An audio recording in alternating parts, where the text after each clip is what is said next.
This call is now being recorded. चलिए, so hello everyone, एक बार फिर से आप सबका स्वागत है हमारी क्लास में, जिसमें हमारा फर्स्ट चैप्टर चल रहा है जिसका नाम है नंबर सिस्टम या संख्या पद्धति, है ना। तो स्टार्ट करते हैं हम आज की क्लास। पिछली क्लास में हमने पढ़ा था नंबर लाइन यानी संख्या रेखा के बारे में। संख्या रेखा के बारे में हमने पढ़ा था पिछली क्लास में, और उसके कुछ क्वेश्चंस किए थे, कुछ क्वेश्चन बाकी रह गए थे, तो वो हम आज करेंगे, ठीक है। लेकिन उससे पहले एक क्वेश्चन मैं आपसे पूछना चाहता हूँ। उस क्वेश्चन का आंसर सभी बच्चों को करना है पोल में, है ना, क्योंकि मैं देखना चाहता हूँ आप में से कितने बच्चों ने पिछली क्लास ध्यान से की। क्योंकि पिछली क्लास में मैंने एक क्वेश्चन कराया था, उसी से रिलेटेड ये वाला क्वेश्चन है। इसमें आपको बताना है कि 360 सेकंड में कितने मिनट होते हैं, है ना। तो इस क्वेश्चन का आंसर देंगे सभी लोग पोल में, और मैं किसी भी बच्चे का नाम लेके उसका कैमरा ऑन करा के उसकी कॉपी चेक कर सकता हूँ, ठीक है। यस, तो पोल जो है आपकी स्क्रीन पर आ जाएगा अभी। चलिए, जिन बच्चों ने अभी अभी क्लास ज्वाइन की है उनको भी मैं बता दूं कि ये क्वेश्चन आपको करना है अभी कि 360 सेकंड में कितने मिनट होते हैं। मैं जिस बच्चे का नाम लूंगा वो बच्चा इसका आंसर देगा, माइक ऑन करके एक एक स्टेप मुझे बताएगा कि कैसे उसने सॉल्व किया। करिए सभी बच्चे सॉल्व, पोल में आंसर करिए।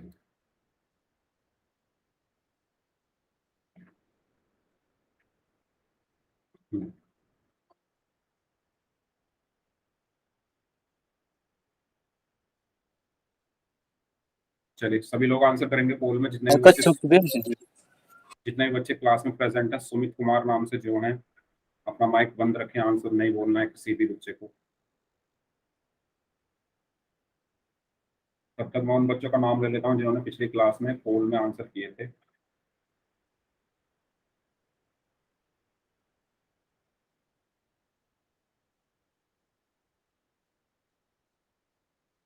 चलिए, करिए सभी लोग इस क्वेश्चन का आंसर। आपके पास 1 मिनट है पूरा।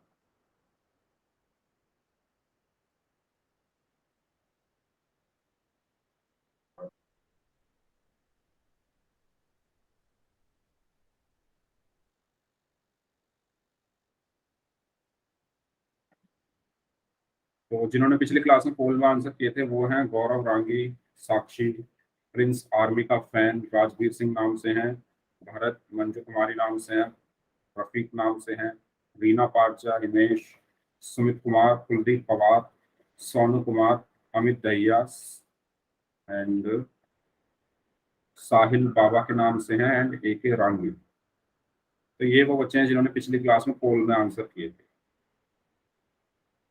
ठीक है, वेरी गुड। कुछ बच्चों ने सभी क्वेश्चंस के आंसर किए थे इसमें से।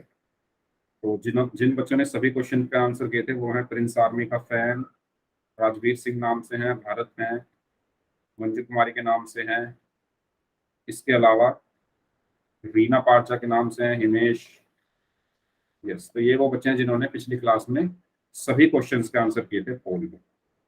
Very good, excellent. ऐसे ही आपको करते रहना है हर क्वेश्चन का आंसर। कुछ बच्चे ऐसे हैं जिन्होंने एक भी क्वेश्चन का आंसर नहीं किया, है ना, तो वो बच्चे ध्यान दें थोड़ा।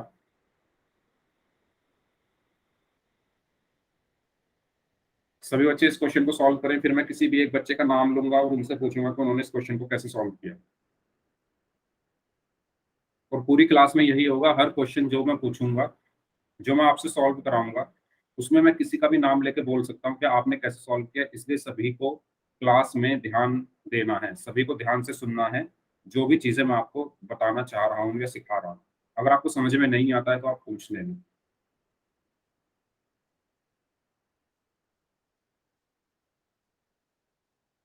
चलिए, 4 लोगों का आंसर आना बाकी है। आपके पास लास्ट 10 सेकंड है।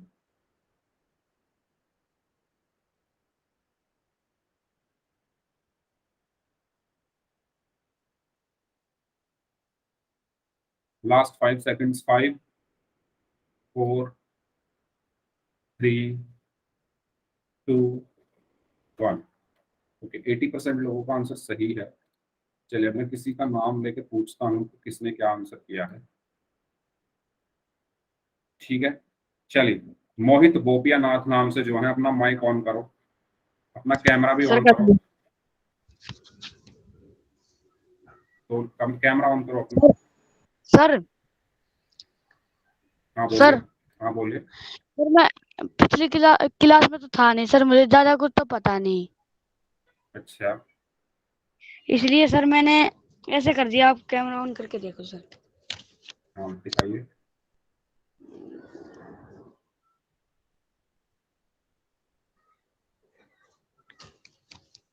सर ऐसे ऐसे किया सर। थोड़ा ऊपर करिए। अच्छा, 360 की आपने 6 में गुणा करी है। Yes sir. सर ये ठीक है, नहीं, आपका आंसर क्या आया है, फाइनल आंसर क्या आया आपका? ये नहीं था सर।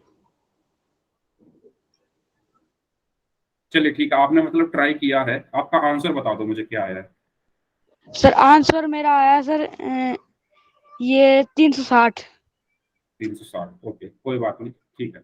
आप अपना माइक और कैमरा बंद कर लो, कोई बात नहीं, ठीक है। चलिए तो मैं इसको बता देता हूँ कैसे ये क्वेश्चन होगा। देखो सभी बच्चे ध्यान दें इधर, हमें एक चीज पता है कि 60 सेकंड बराबर क्या होता है, 1 मिनट होता है। 60 सर सेकंड बराबर 1 मिनट होता है, सर यस। सर अब भाग करके देखा सर, आ गया। हाँ अभी मैं बता रहा हूँ कैसे आपको करना है। देखो 60 सेकंड बराबर 1 मिनट होता है, आपको निकालना है 360 सेकंड में, 360 सेकंड में कितने मिनट होते हैं, है ना।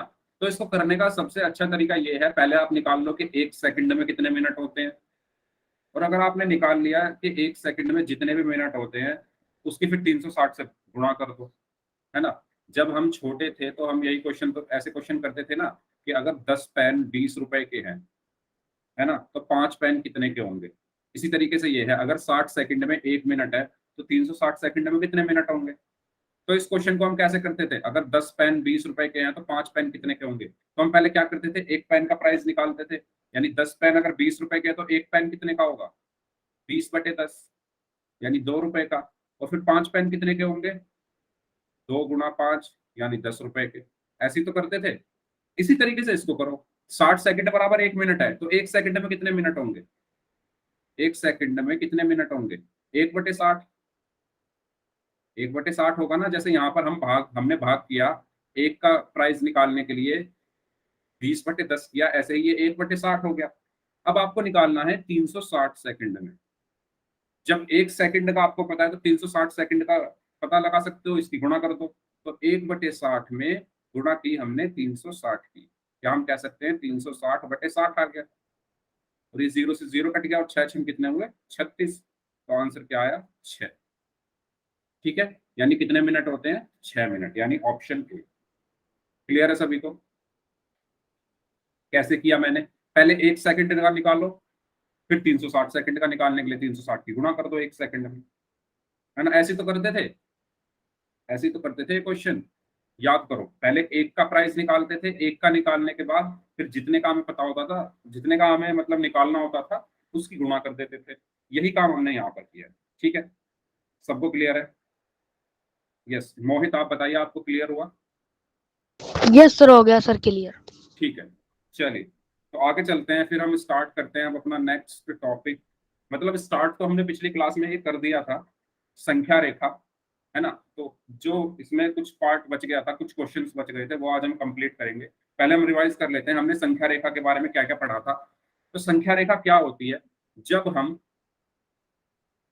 हम किसी रेखा पर पूर्णांकों को निरूपित करते हैं तो उसे हम क्या कहते हैं, संख्या रेखा कहते हैं, है ना। मतलब ऐसी रेखा ये एक रेखा हो गई जिस पर हम संख्याओं को लिख दें या पूर्णांकों को लिख दें। तो अगर मैं इस पर संख्याओं को लिख दूं 1 2 3 4 5, तो ये क्या हो गई, हमारी संख्या रेखा हो गई। और दूसरी चीज क्या है कि संख्या रेखा पर हम पूर्णांकों को उनके क्रम के अनुसार लिखते हैं। क्रम के अनुसार लिखने का मतलब है कि अगर आपने एक लिखा है तो एक के बाद दो ही लिखोगे। ये नहीं कि आपने ऐसे रेखा बनाई कोई, ये पहले लिख दिया एक, फिर लिख दिया चार, फिर लिख दिया दो, फिर लिख दिया तीन। ऐसे नहीं लिखना है, क्रम में लिखना है, 1 2 3 4 5। ठीक है, तो ये पॉइंट क्लियर हुआ, ये दोनों पॉइंट क्लियर हुए। ये मैंने पिछली क्लास में बहुत अच्छे से बताए थे कि संख्या रेखा क्या हुई, ऐसी रेखा जिस पर हम संख्याओं को लिखते हैं वो संख्या रेखा हुई, और संख्या रेखा पर हम संख्याओं को क्या लिखते हैं, ऑर्डर में लिखते हैं, क्रम में लिखते हैं। अगर हम एक लिख रहे हैं तो एक के बाद दो आएगा, दो के बाद तीन, तीन के बाद चार। ऐसा नहीं एक के बाद चार लिख दिया, चार के बाद फिर दो लिख दिया, दो के बाद 10 लिख दिया, 10 के बाद 5 लिख दिया। ऐसे नहीं करना है, क्रम में लिखना है। ठीक है, ये चीज सबको क्लियर है? अगर सबको क्लियर है तो सभी लोग चैट बॉक्स में यस टाइप कर दो, फिर आगे चलते हैं।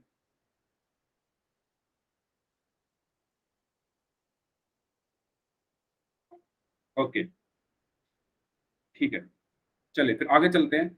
इसके बाद हमने क्या पढ़ा था?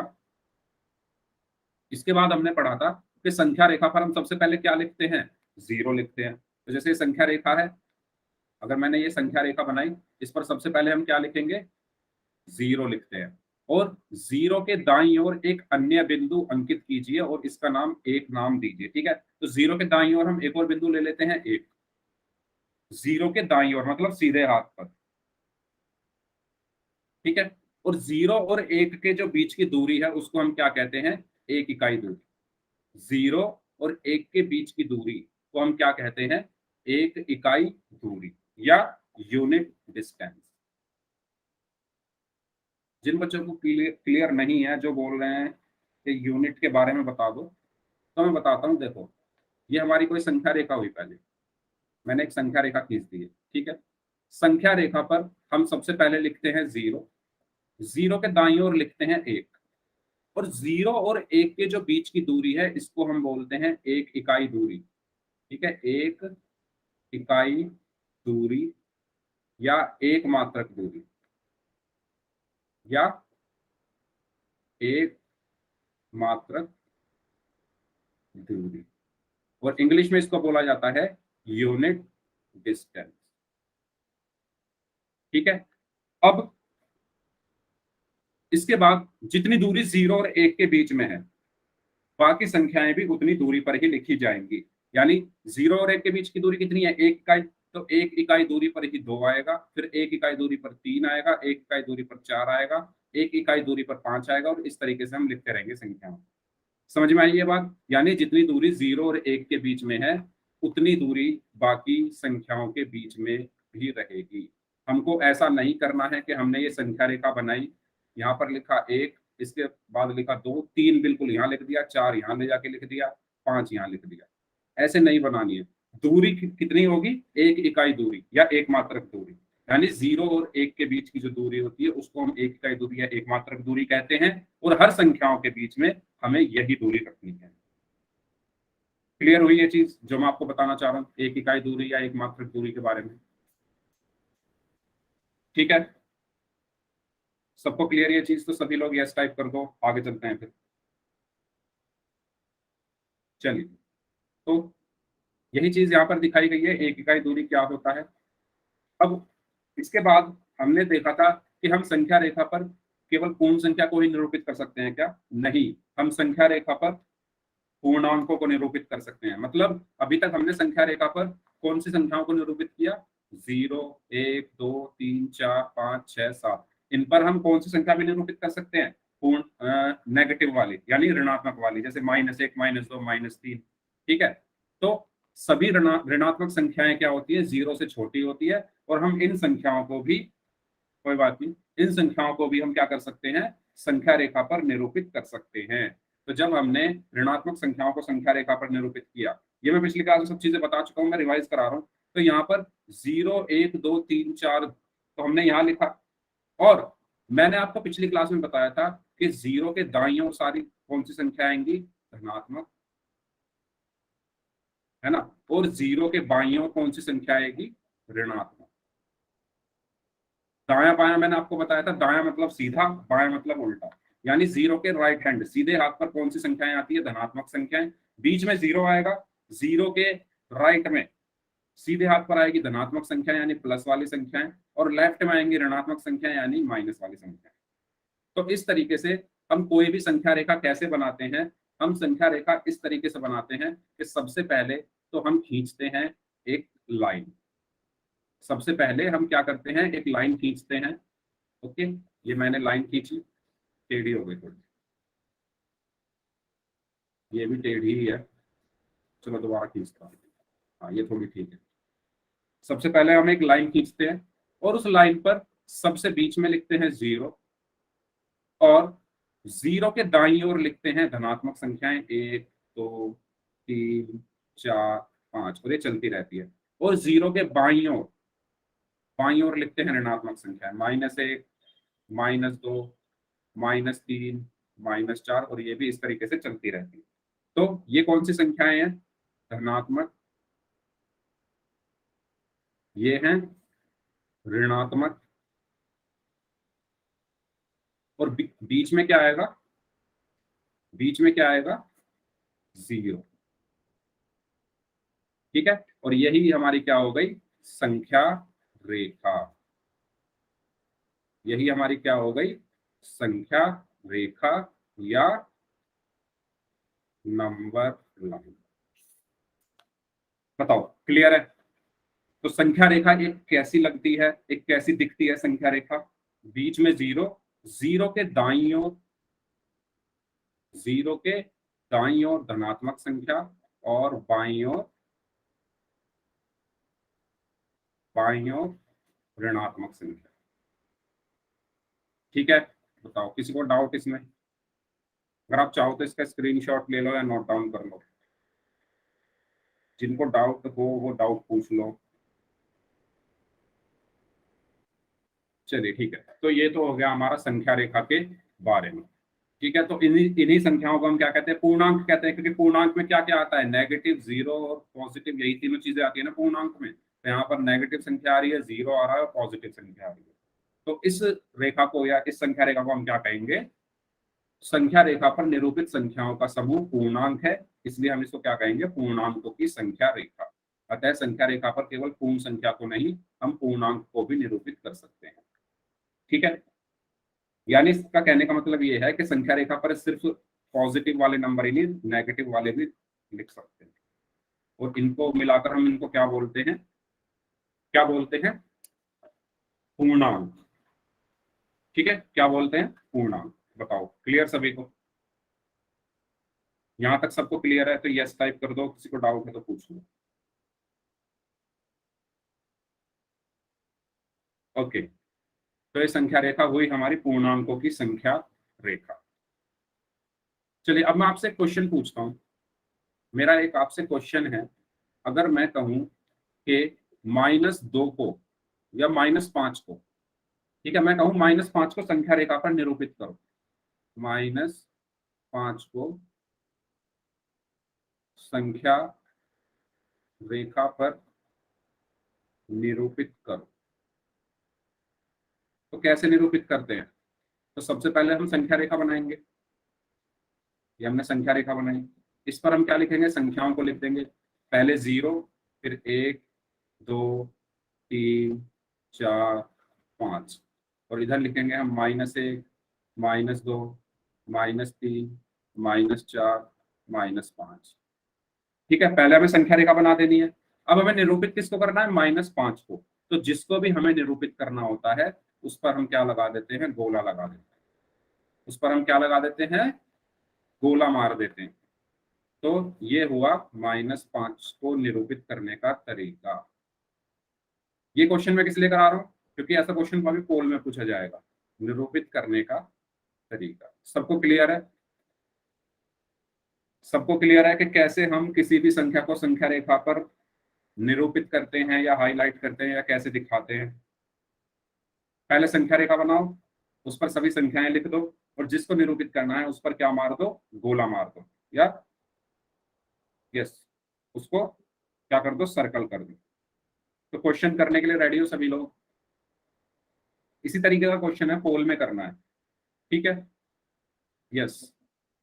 चलिए क्वेश्चन है ये, -2 को संख्या रेखा पर निरूपित करना है। 4 ऑप्शन है, बताओ कौन सा ऑप्शन सही होगा? पोल में आंसर करना है हर बच्चे को। ठीक है, सभी को कहां पर आंसर करना है? पोल में। पोल जो है आपकी स्क्रीन पर आ चुका है, करिए सभी।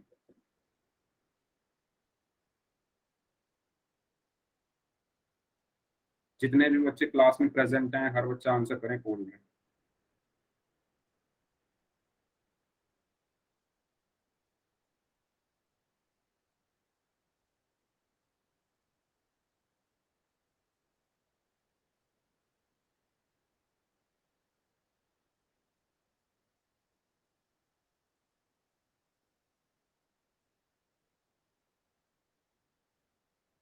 ओके, चलिए एक बच्चे का और आंसर आना बाकी है।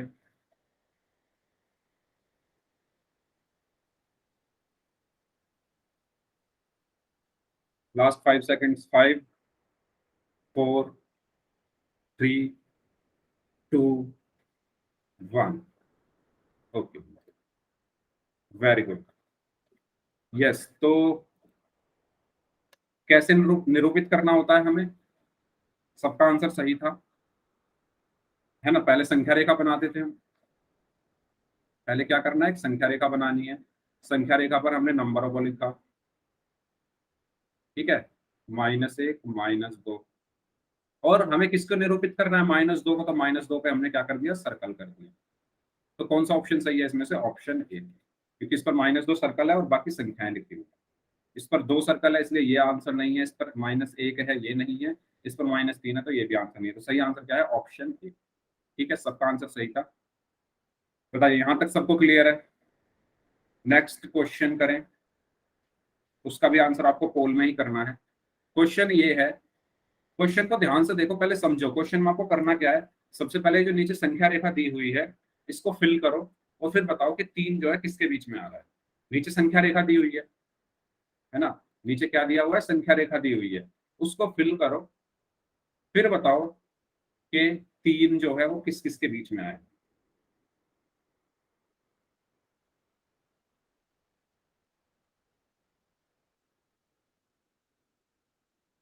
चलिए करिए सभी लोग।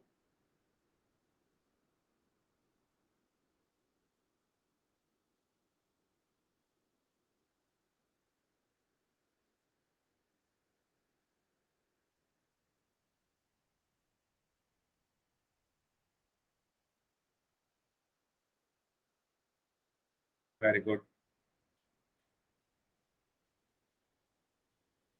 चलिए 4 लोगों का आंसर आना बाकी है, 20 सेकंड है आपके पास।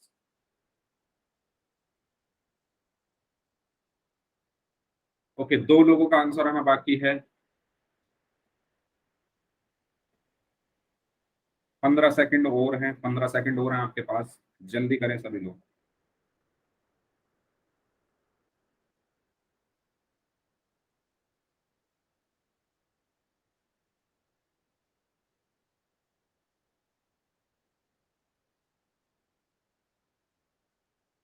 Very good. एक बच्चे का और आंसर आना बाकी है, 5 second, 5, 4, 3, 2, 1। Okay, very good. Yes, तो सबका आंसर सही है। तो इसमें मुझे क्या करना था, पहले संख्या रेखा को फिल करना था। तो 0 के बाद 1, 1 के बाद 2, 3, 4, 5, 6, 7। अब मुझे बताना था कि 3 किसके बीच में आ रहा है। 3 किसके बीच में आ रहा है? 2 और 4 के बीच में आ रहा है 3। तो इसका सही आंसर क्या होगा? ऑप्शन बी, 2 एंड 4, है ना। सबका आंसर सही था। तो चलिए, यहां तक हमारी संख्या रेखा हो गई है खत्म।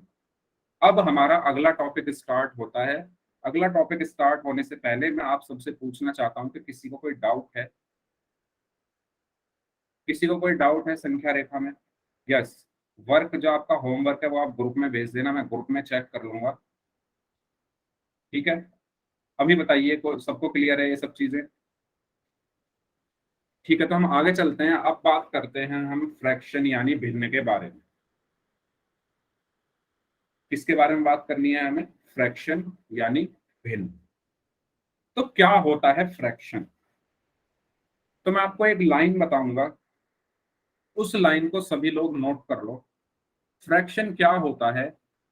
फ्रैक्शन होता है या भिन्न क्या होता है? पूर्ण का कुछ, पूर्ण का कुछ भाग।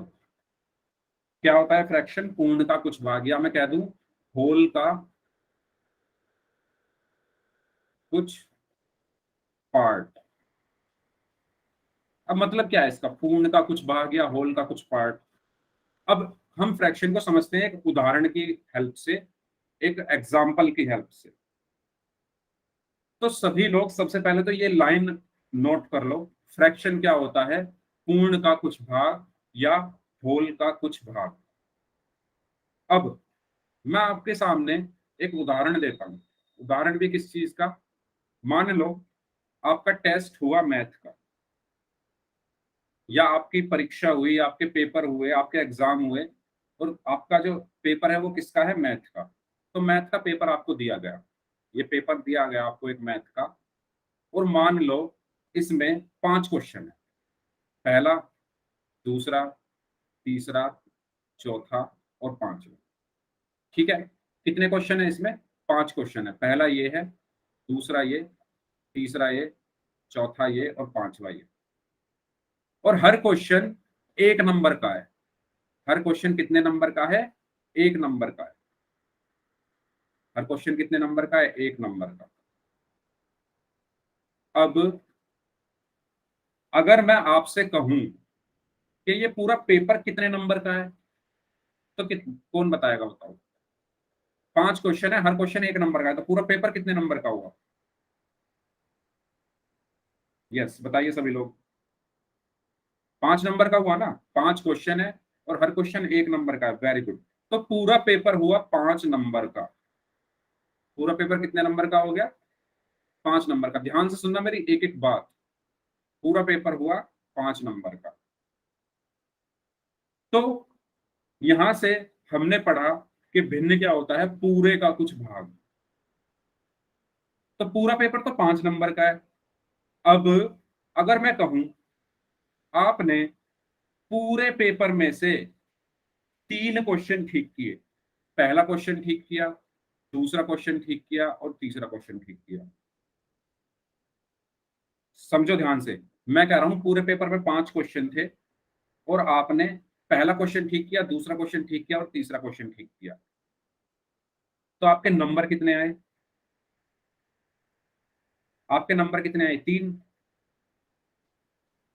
3 नंबर आए। तो आप उसको लिखोगे कैसे, 5 में से 3। अब ध्यान दो, आपने इसको 5 में से 3 लिखने से पहले एक चीज पर ध्यान दो कि आपने पूरे पेपर का, पूरा पेपर 5 नंबर का था, पूरे पेपर का कुछ हिस्सा ठीक किया, कुछ भाग ठीक किया। पूरे पेपर में 5 क्वेश्चन थे, आपने ठीक कितने किए, 3। यानी पूरे पेपर का आपने कुछ हिस्सा ठीक किया, और जो वो जो हिस्सा ठीक किया है वो कितना हिस्सा है, 3/5।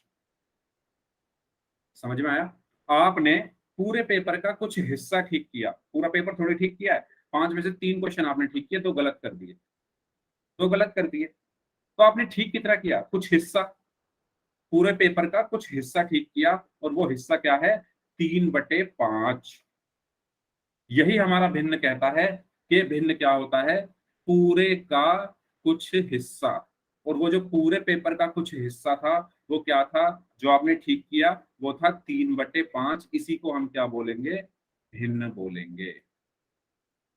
तो ये जो 2 लाइन मैंने लिखी है, ये समझ में आई कि भिन्न क्या होता है, पूरे का कुछ भाग, पूरे का कुछ भाग।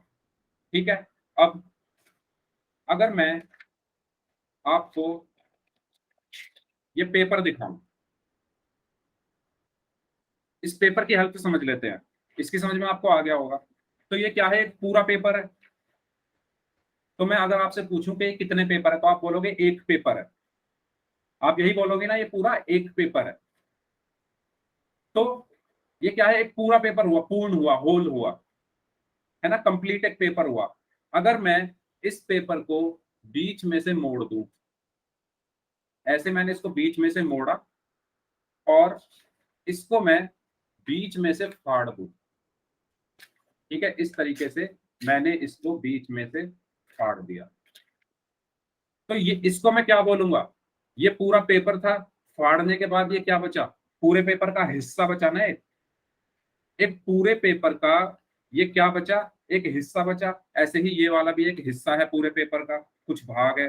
तो इन्हीं भागों को हम क्या बोलेंगे, भिन्न बोलेंगे। इन्हीं दोनों भागों को हम क्या बोलेंगे, भिन्न बोलेंगे। क्यों, क्योंकि पहले तो ये पूर्ण था, कंप्लीट था, लेकिन जब मैंने इसको फाड़ दिया तो इसके 2 हिस्से हो गए, 2 भाग हो गए। इन दोनों भागों को हम क्या बोलेंगे, भिन्न बोलेंगे। और इसको लिखेंगे कैसे, वो अभी हम आगे देखेंगे। ठीक है। तो ये तो हो गया कि भिन्न क्या होता है। उम्मीद करता हूं आपको समझ में आ गया होगा। यहाँ पे बताइए, सबको क्लियर है कि भिन्न क्या होता है? सबको क्लियर है तो सभी लोग यस टाइप कर दो, किसी को डाउट हो तो पूछ लो। मैंने दोनों तरीके के एग्जाम्पल बता दिए हैं, है ना। चलो, अब मैं आपसे एक चीज पूछता हूं, इसी एग्जाम्पल से मैं पूछता हूं। चलो, इसी एग्जाम्पल से मैं पूछता हूं पेपर वाले से। मैंने ये कहा कि आपने क्या किया, पांचों क्वेश्चन ठीक कर दिए, चौथा भी और पांचवा भी। आपने क्या किया, पहले तीन ठीक किए हुए थे, फिर चौथा क्वेश्चन भी ठीक कर दिया और पांचवा क्वेश्चन भी ठीक कर दिया, मतलब सारे क्वेश्चन ठीक कर दिए। तो आपके नंबर कितने आए?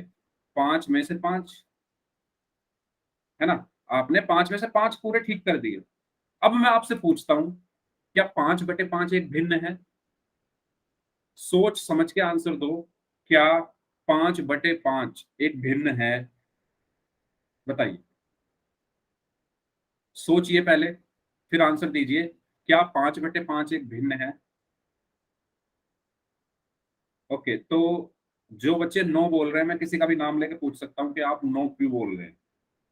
तो कौन बताएगा? चलो हैंड रेज करो, आप ही बताओ, कौन बताएगा? हैंड रेज करिए।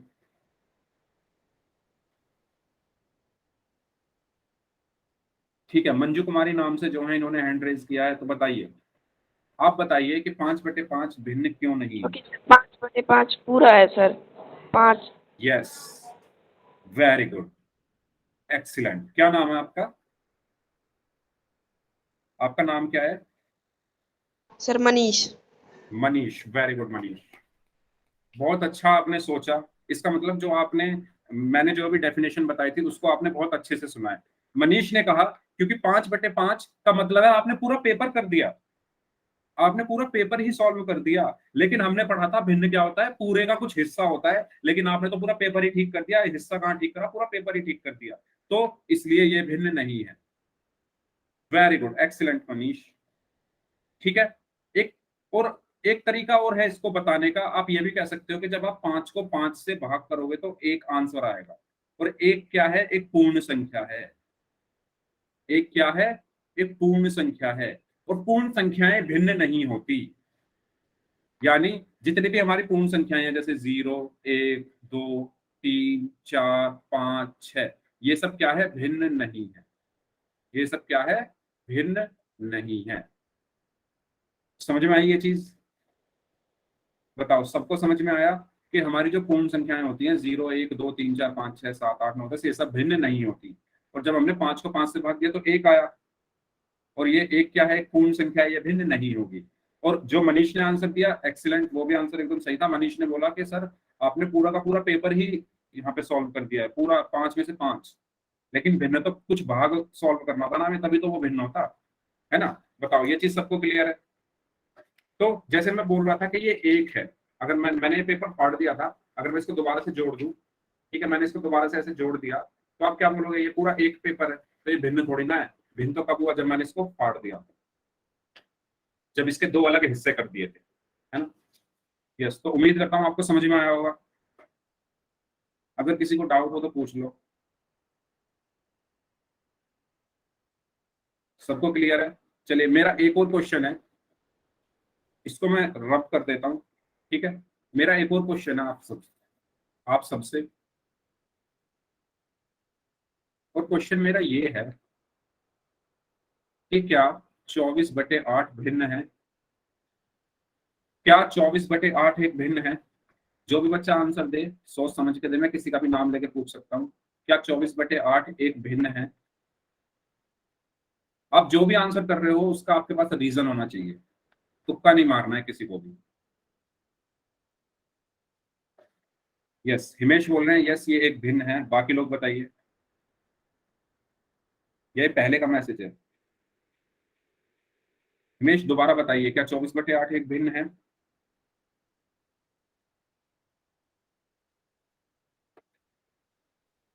ओके, दो लोग बोल रहे हैं नहीं है, बाकी लोग बताओ। अच्छा, नितिन बोल रहे हैं है, सुमित भी बोल रहे हैं है,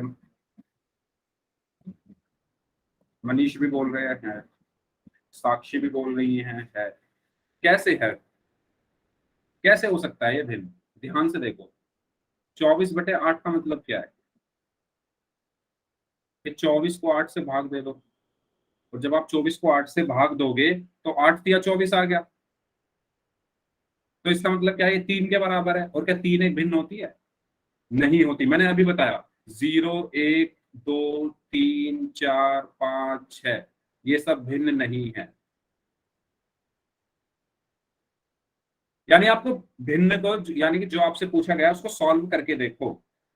अच्छा, मनीष का एक क्वेश्चन है कि 3/1। देखो मनीष, मेरी बात ध्यान से सुनो। इस क्वेश्चन का आंसर आपको आपकी डेफिनेशन देगी। मैंने डेफिनेशन में कहा कि भिन्न क्या होता है, पूर्ण का कुछ भाग। आप भिन्न को रेशनल नंबर्स के साथ मिक्स कर रहे हो, परिमेय संख्याओं के साथ, है ना। मनीष देखो, मैंने बताया था कि भिन्न क्या होता है, पूर्ण का कुछ भाग। पूर्ण का कुछ भाग क्या होता है, भिन्न होता है। लेकिन 3 तो खुद एक कंप्लीट चीज है ना।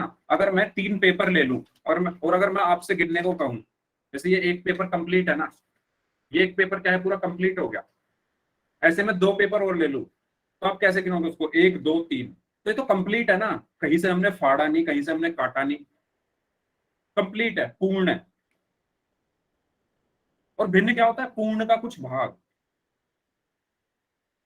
समझने की कोशिश करो, भिन्न होता है पूर्ण का कुछ भाग। इम्प्रॉपर, इम्प्रॉपर भी तब भी होगा जब हम क्या करेंगे, किसी चीज को काट रहे हैं या फाड़ रहे हैं। मनीष देखो, आप बोल रहे हो कि 24/8 एक इम्प्रॉपर फ्रैक्शन है। 24/8 एक इम्प्रॉपर फ्रैक्शन है आपके हिसाब से। इम्प्रॉपर फ्रैक्शन अभी हम पढ़ेंगे आगे। मेरी मेरी बात को ध्यान से समझो। अगर आपके सामने कोई भी फ्रैक्शन आ रहा है, सबसे पहले उसको सॉल्व करके देखो। अगर वो सॉल्व करने के बाद एक पूर्ण संख्या आ रही है, जैसे 24/8 को जब आप सॉल्व करोगे तो एक पूर्ण संख्या आ रही है 3, तो 3 को आप क्या इम्प्रॉपर फ्रैक्शन बोल दोगे? भिन्न का सरलतम रूप आपको देखना है, भिन्न का सरलतम रूप आपको देखना है। बताओ मनीष, समझ में आया?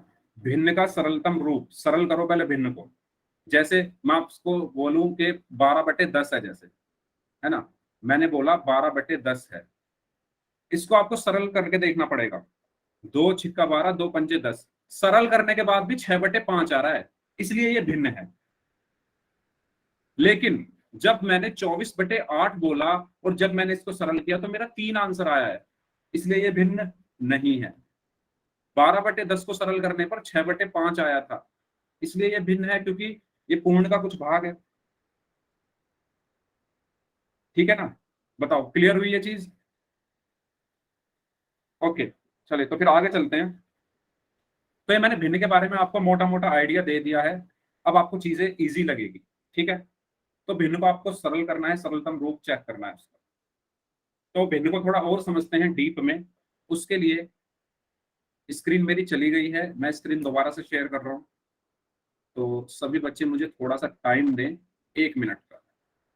ठीक है, तब तक सभी बच्चे मुझे बताओ कि क्या 100/10 भिन्न है? क्या 100/10 एक भिन्न है? हाँ, स्क्रीन में दोबारा से शेयर कर रहा हूँ, स्क्रीन चली गई है। 1 मिनट मुझे दीजिए, बस मैं करता हूँ दोबारा से।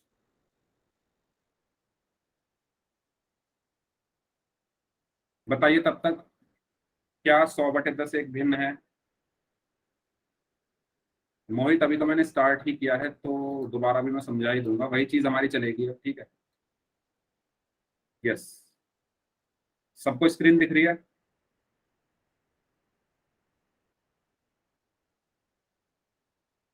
अब दिख रही होगी, अब तो दिख रही है ना सबको? ठीक है, चलिए तो स्टार्ट करते हैं फिर भिन्न के बारे में और ज्यादा पढ़ना। तो एक एग्जांपल लेते हैं रोटी का। अब आपको, जैसे मैंने एक कागज को 2 बीच में से फाड़ा था, 2 बराबर हिस्सों में, है ना, ऐसे ही इस रोटी का एग्जांपल लेंगे। तो इस रोटी को बराबर बराबर हिस्सों में बांटना है। ओके, तो कैसे बांटेंगे? सबसे पहले बीच में से इसको तोड़ेंगे तो इसके 2 हिस्से हो गए। अब ध्यान दो, मैं इस हिस्से को कर देता हूं रेड कलर में, और इस हिस्से को कर देता हूं ब्लू कलर में। अब मैं इनको आपको भिन्न के रूप में लिखना सिखा रहा हूं, और कलर की हेल्प मैं इसलिए ले रहा हूं क्योंकि उससे आपको थोड़ा इजी हो जाएगा समझना कि मैं भिन्न के रूप में कैसे लिखता हूं इनको। तो देखो भिन्न के रूप में लिखते कैसे हैं। अगर मैं कहूं ये तो पूरी रोटी थी, पूर्ण रोटी थी, एक पूरी रोटी थी, पूर्ण को हमने काट दिया बीच में से, तो दो हिस्से हो गए। तो अगर मैं कहूं कि आपके टोटल कितने हिस्से हैं, तो कितने हिस्से हैं टोटल बताओ। आपके टोटल हिस्से कितने हैं इस रोटी के? दो हो गए ना, है ना।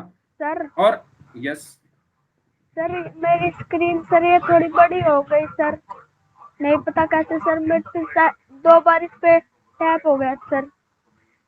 अच्छा तो आप एक काम करो, उसको उंगली से ही, फिंगर से ही यूज करके देखो, उसको जूम हो गई होगी वो, छोटी करने की कोशिश करो खुद से, या दोबारा से ज्वाइन करके देख लो, शायद फिर हो जाए ठीक। ठीक है, ओके हाँ। तो मैं कहाँ था? यस, मैं ये पूछ रहा था कि अगर मैं रेड वाले हिस्से को भिन्न के रूप में लिखना चाहूं, अगर मैं रेड वाले हिस्से को भिन्न के रूप में लिखना चाहूं तो कैसे लिखूंगा? तो उसको लिखने का तरीका ये है कि सबसे पहले आप क्या देखो कि टोटल हिस्से कितने हैं इसके? दो, तो दो लिख दो। और उसमें से रेड कितना है? एक, तो दो में से एक। इसी तरीके से नीचे देखो, नीचे कौन सा कलर है? नीला रंग है, ब्लू रंग है, ब्लू कलर है। तो अगर मैं ब्लू कलर वाले हिस्से को भिन्न के रूप में लिखना चाहूं तो कैसे लिखूंगा? सबसे पहले मैं देखूंगा कि टोटल हिस्से कितने हैं? दो, और उसमें से ब्लू कितना है? एक, तो दो में से एक। यानी दो में से एक हिस्सा क्या है? रेड है, और दो में से एक हिस्सा क्या है? ब्लू है। तो इसको हम क्या बोलेंगे? एक बटे दो, और इसको भी हम क्या बोलेंगे? एक बटे दो, यानी आधा आधा। समझ में आया कैसे मैंने भिन्न के रूप में लिखा? दोबारा बताऊं, दोबारा सुन लो। क्वेश्चन ये था कि अगर मुझे इस एक रोटी को दो बराबर हिस्सों में बांटना है तो मैं कैसे बांटूंगा? तो मैंने बांटा कैसे? इस रोटी को बीच में से मोड़ा और तोड़ दिया, तो दो हिस्से हो गए इसके। अब बात ये आती है कि अगर मुझे इनको भिन्न के रूप में लिखना है तो कैसे लिखूंगा? तो भिन्न के रूप में लिखने का तरीका ये है, पहले आप देख लो कि टोटल हिस्से कितने हैं। दो, एक ये है और एक ये है, दो है। और दो में से रेड कितना है? एक, ऊपर वाला, तो दो में से एक, इसको लिख दिया एक बटे दो, है ना। ये पूरा रेड है, पूरा रेड है ये, ठीक है। मैंने यहाँ पर पूरा रेड किया नहीं है क्योंकि टाइम लग जाएगा। इसी तरीके से ब्लू वाले की अगर मैं बात करूं तो टोटल हिस्से कितने हैं? दो, और ब्लू कितना है? दो में से एक, तो इसको भी क्या लिख दिया? एक बटे दो। तो एक बटे दो ये हो गया, एक बटे दो ये हो गया, मतलब आधी रोटी ये हो गई, आधी रोटी ये हो गई। समझ में आया सबको? तो इसी एक बटे दो को हम क्या बोलते हैं? भिन्न बोलते हैं। ये क्या है? एक भिन्न है। ये भी क्या है? एक भिन्न है। यस, बताइए, सबको क्लियर है ये चीज? किसी को डाउट हो तो पूछ लो।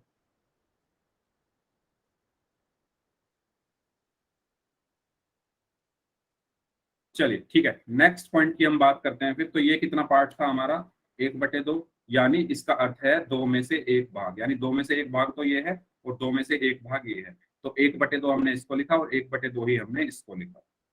और ये भिन्न क्यों है? क्योंकि यहाँ पर रोटी पूर्ण थी, कंप्लीट थी, और यहाँ पर ये पूर्ण का कुछ भाग ऊपर वाला है और पूर्ण का ये कुछ भाग नीचे वाला है। ठीक है, यस। आगे चलते हैं फिर। अब भिन्न क्या होता है, सॉरी आधा क्या होता है? तो ये तो सबको पता होगा, एक पूरी चीज को दो बराबर भागों में विभाजित करने को क्या कहते हैं? आधा कहते हैं। जैसे मैंने ये पेपर था, ये पेपर भी तो मैंने दो भागों में विभाजित किया बराबर में। कैसे किया? ये पूरा पेपर था, पूरा पेपर था, इसको मैंने पहले मोड़ा, मोड़ने के बाद फिर बीच में से इसको क्या कर दिया? फाड़ दिया, तो इसके दो हिस्से हो गए। तो ये दो बराबर हिस्से हो गए। अब दो में से एक ये है, और दो में से एक ये है ना। टोटल दो है, और इन दो में से एक ये है, तो इसको मैं क्या बोलूंगा? दो में से एक, मतलब एक बटा दो। ऐसे ही दो में से एक ये है, तो इसको भी मैं क्या बोलूंगा? एक बटा दो। ठीक है, तो एक बटा दो ही हम का ही मतलब क्या होता है? आधा। यस, बताइए, कोई डाउट किसी को?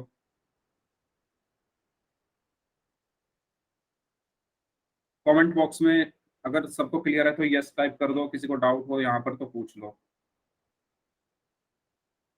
बोरिंग तो नहीं लग रहा?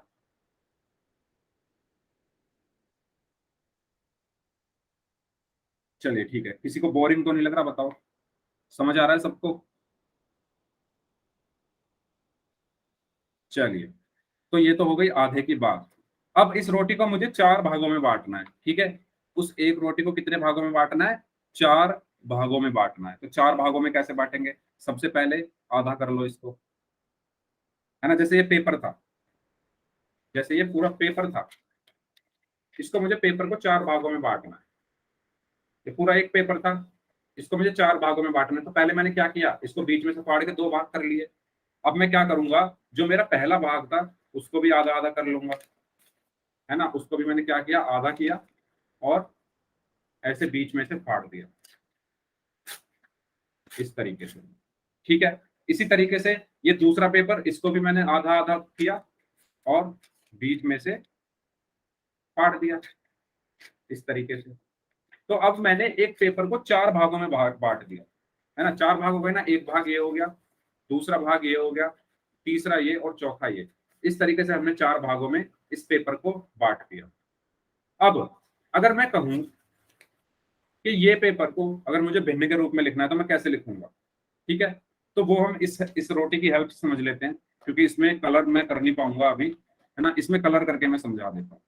तो पहले मैंने इसको आधा आधा करा, यस वेरी गुड, काफी बच्चों ने पहले से बता दिया है। आधा आधा करने के बाद ये ऊपर वाला आधा हो गया, नीचे वाला आधा हो गया, फिर मैंने इसको आधा किया और इसको भी क्या किया, आधा किया। तो इसके टोटल कितने हिस्से हो गए, 4 हिस्से हो गए।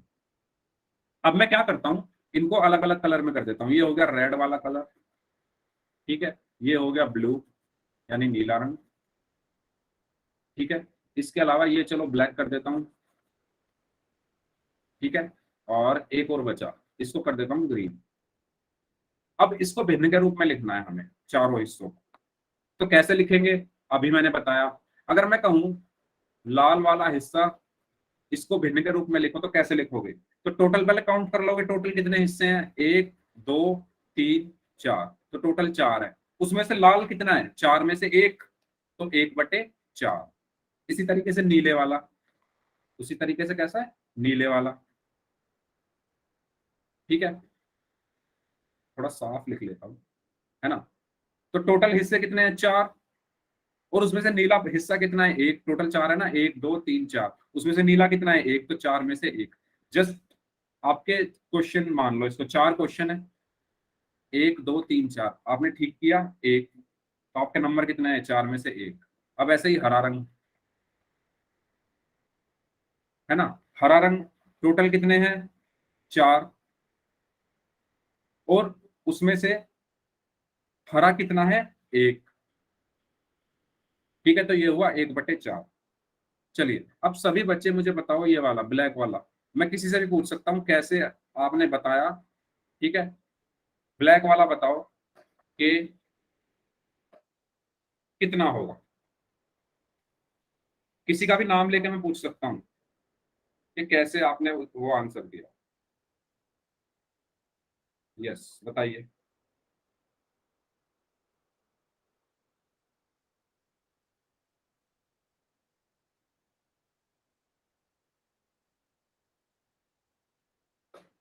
हम्म,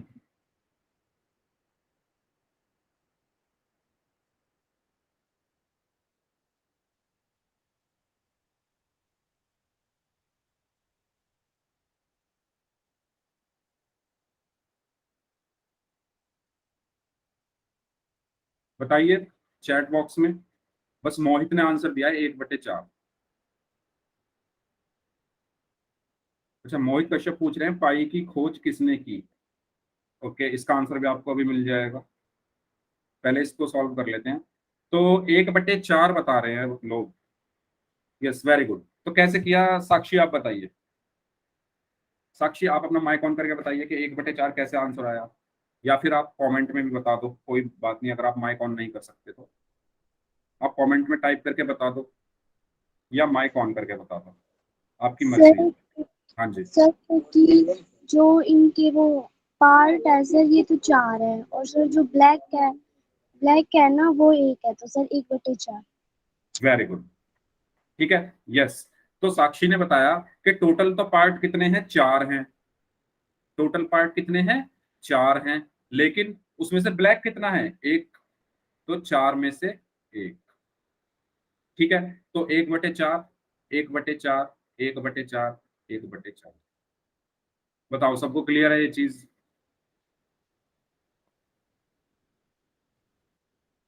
सबको क्लियर है तो यस टाइप कर दो।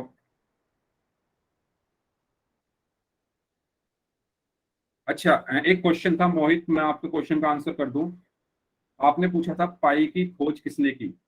तो देखो, पाई की खोज नहीं हुई थी, पाई जो आया था वो कुछ कैलकुलेशन करके आया था। बात समझ रहे हो? पाई जो आया था वो कुछ कैलकुलेशन करके आया था, कुछ कैलकुलेट। और वो क्या कैलकुलेशन करके आया था, वो मैं अगर आपको अभी बताने लग गया तो हमारी पूरी क्लास चली जाएगी। तो मैं आपको बता दूंगा नेक्स्ट क्लास में, आप वो पूछ लेना 15 मिनट पहले आके। तो कैलकुलेशन करके पाई की वैल्यू आई थी 3.14। और वो जो सबसे पहले निकाली थी वो निकाली थी आर्कमिडीज ने। आर्कमिडीज जो पाई की सबसे पहले वैल्यू जो आप पढ़ते हो 3.14 या 22/7 या 22/7, वो सबसे पहले निकाली थी आर्कमिडीज ने, ठीक है। तो आपके क्वेश्चन का आंसर ये है। और वो निकाली कैसी थी, क्या कैलकुलेशन की थी, वो मैं आपको बताऊंगा नेक्स्ट क्लास में। आप 15 मिनट पहले आ जाना, आपको क्लियर कर दूंगा, ठीक है। और अगर किसी और को भी जानना हो तो वो भी आ सकता है। चलिए बताओ, ये चीज क्लियर है सबको? यस, मनीष ने पहले आंसर कर दिया है। मनीष ने आंसर दे दिया है कि पाई की कैलकुलेशन कैसे हुई। तो आप आपस में भी डिस्कस कर सकते हो। वेरी गुड मनीष,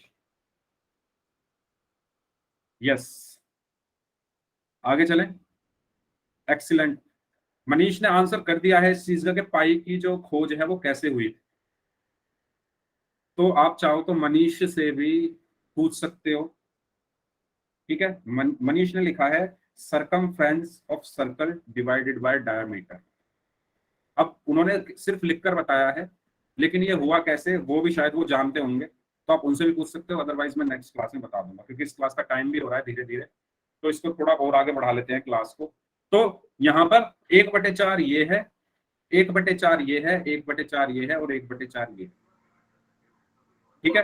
तो ये चारों हिस्से क्या है, 1/4, 1/4, 1/4, 1/4। और वो कैसे है वो मैंने अभी अभी आपको क्लियर किया ये कलर की हेल्प से, ठीक है। तो बताओ सबको यहाँ तक क्लियर है? किसी को कोई डाउट हो तो पूछ लो। Yes sir.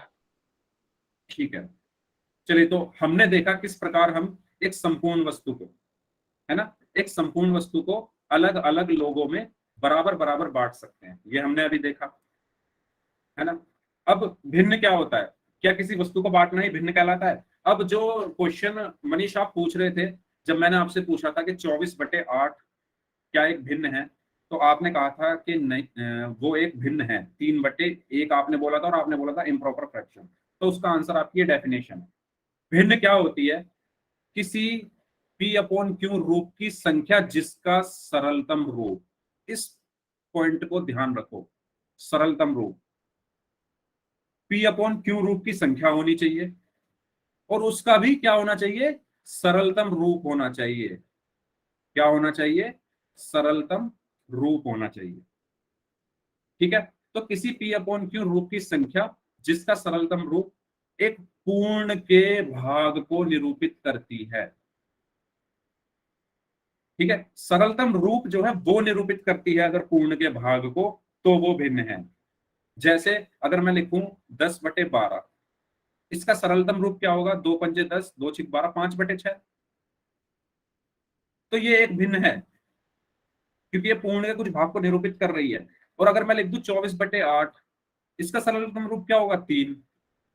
ये भिन्न नहीं है क्योंकि ये पूर्ण के भाग को निरूपित नहीं कर रही बल्कि पूर्ण को निरूपित कर रही है, पूर्ण संख्या को निरूपित कर रही है। तो इस डेफिनेशन से आपको ये चीज क्लियर होगी। अगर आपको ये डेफिनेशन समझ में नहीं आ रही है, इसको 2-4 बार पढ़ो। किसी P/Q रूप की वह संख्या जिसका सरलतम रूप एक पूर्ण के भाग को निरूपित करे, ठीक है, वो क्या होती है, भिन्न होती है। अभी तक आप जो पढ़ते हुए आए थे कि जिसमें अंश और हर हो वो भिन्न होती है, वो आधी अधूरी डेफिनेशन थी। अंश और हर के साथ साथ एक पॉइंट और ऐड कर लो, हाँ, डिनोमिनेटर और न्यूमरेटर के साथ साथ एक पॉइंट और ऐड कर लो, उसका सरलतम रूप होना चाहिए। सरलतम रूप अगर पूर्ण संख्या आ रही है तो वो भिन्न नहीं है, अगर वो भिन्न आ रही है तो हाँ वो भिन्न है, फिर तो है ही। ठीक है, सबको क्लियर है यहाँ तक?